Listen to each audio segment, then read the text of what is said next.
I think that I figured out what my issue is. I have the perfect man and the perfect relationship, emotionally speaking. He's caring in so many ways, but the thing is that he's so sensitive, and that turns me off, sexually speaking.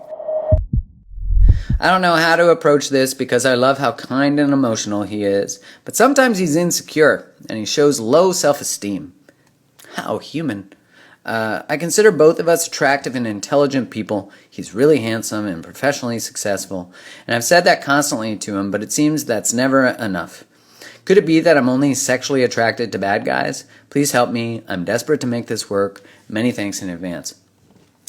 Well, I don't think it's about being only attracted sexually to bad guys. It's actually, I would not pass this person along, or pass them along. I see what you're saying. You're like, this guy's a good guy. Okay, I was like, pass on him? Don't pass on him. This guy's, sounds like he's got some great potential. Sounds like he's already there. This isn't about not being attracted to bad guys. It's about losing attraction for people, because this isn't just specific to men. There is socialization in here that we'll touch on, but this is about losing attraction to people who go into states of victimhood, right? The insecurity and the low self-esteem, what often happens for people is then they feel responsible for that. So the other person's like, I'm not enough, I'm not beautiful enough, I'm not this, I'm not that. And when they say that, the other person is like, no, you are, you're this, you're that. And so one person, it can often be a mechanism of creating that, of like creating connection, of they learn how to create bids, how to actually get connection by self-deprecating, by seeking to affirm a thing that they say is not beautiful about themselves or whatever. And so they learn that that's actually how to connect, is to go, to get small, to shrink, to express low self-esteem, to get you to pay attention to me. So we will not be attracted to people where we feel responsible for their self-worth or their feelings. So it's important to recognize when you feel responsible for people's feelings that it is going to cause your desire for intimacy to go down. This is why when we look at the romantic relationships, we usually see the honeymoon phase sort of last anywhere from 6 months to 3 years, and in the research then it goes from that elation to what they call the fall from grace, which is where you become friends, where you become all these things, but we often lose attraction there because the exponential experience of our codependency becomes clear. So when you think about, like Esther Perel talks about how love needs closeness and safety, and arousal or desire needs distance and mystery.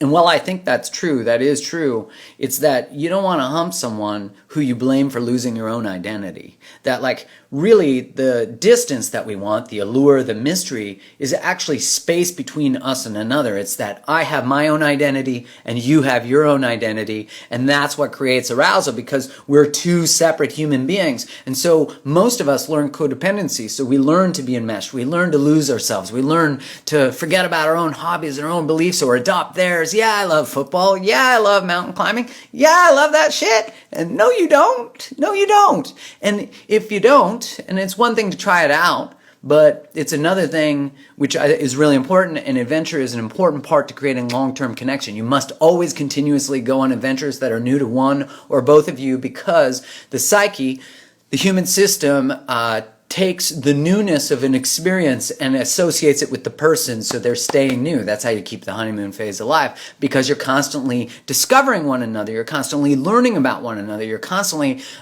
realizing that as human beings you're always changing. You're not the same person at 22 as you are at 42 or 62 or 82. In the relationship you're both going to want is going to change and evolve over time, and if you're not talking during that time, if you're not communicating, if you're not taking the time to discover one another, you will grow apart. You will grow apart, and if you don't actually take time to discover yourself and continue to evolve as an individual, then you will not value that in your partner. So this is about celebrating both what my passions and dreams are, encouraging you to look for yours, and to see that Your pursuit of your passions doesn't actually pull you away from me. You're not going to leave me unless I try to control you and smother your dreams and passions. And I try to lower your voice because I'm afraid that if you get too big, you'll get bigger than me. You'll get bigger than us because I'm not building myself. I'm not getting big. As opposed to the container of the relationship just keeps going, woo, it's just blowing up, right? Because you're blowing up. And so the container of the relationship can hold both of you. And that's right when one person starts to grow, the container of a relationship that holds smallness and codependency starts to crack. Unless the relationship is built upon those tenets of growth and adventure and individuation. If it is, then it's malleable. It's like, yeah, we're growing. Oh, look at us grow, and your love deepens, and this is where responsibility comes in, and the willingness to learn what I'm not good at so I can communicate better, because most couples end up in a cycle, right? They fight about the same shit, they fight the same way.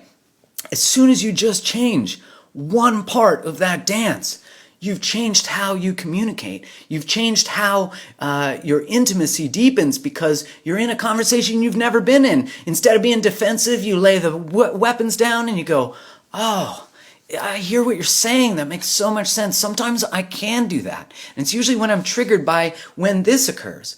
And sometimes what goes on is this. I experience this from you, and the other person goes, oh my God, yeah, I do that too. How do we love each other's suffering? How do we love each other's wounding? How does the relationship, which is containing our skill sets, our passions, our purpose, but how does the relationship as an organism, which is separate from you and I, how does it actually, we have to nurture it, and to nurture it is to grow, is to learn how to communicate, is to do personal growth, is to read books, is to put your phones down, not right now because this shit is on fire, but to actually like put down technology and to connect eye to eye and to say, I see you, I haven't seen you in so long, I haven't taken the time to witness you, I haven't taken the time to witness me.